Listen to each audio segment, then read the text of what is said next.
మనకి stone panels madam, మీరు touch చేస్తే ఫీల్ వస్తుంది కదా స్టోన్ ప్యానల్ ఫీలింగ్. ఎస్, ఇవి స్టోన్ ప్యానల్ ఫీలింగ్గా వస్తుంది. పాలిగ్రానైట్లోనే this is and second pattern. అచ్చా, నైస్ అండి. ఈ ప్యాటర్న్ ఇంకా బాగుంది. Yes, second pattern madam. ఇందులో కూడా మనకి కలర్స్ అవైలబుల్గా ఉంటాయి మేడం. చాలా ఉన్నాయి. దీంట్లోనే ఇంకొక మోడల్ ఉంటుంది మనకి, గ్రూ ఫినిషింగ్ వస్తుంది చూసారా, మీరు స్ట్రక్చర్ బాగుంటుంది. ఇది ఇంకా బాగుంది. సో కెమెరాలో ఎంతవరకు క్యాప్చర్ అవుతుందో తెలియదు కానీ ఫీల్ మాత్రం చాలా బాగుందండి.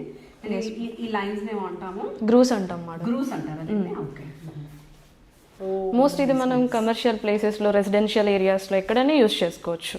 ఓకే, నైస్ అండి. అండ్ అవింటి పైన సేమ్ మేడం, దీంట్లోనే అది ఇంకొక కలర్ అనమాట. ఫుల్ బ్లాక్ లో సేమ్ ఇలాగా వస్తుంది. Yes madam. నైస్ అండి. సో ఇది మనం ఇంటీరియర్స్ కి, సో మన కమర్షియల్ గాను యూజ్ అవుతుంది, రెసిడెన్షియల్ గా కూడా యూజ్ చేసుకోవచ్చు. బిజినెస్ పరంగా ఈవెన్ హోటల్స్, రెస్టారెంట్స్ దానికి యూజ్ చేసుకోవచ్చు మేడం. లుక్ ఏ మారిపోయిందండి ఒక్క దాంతో.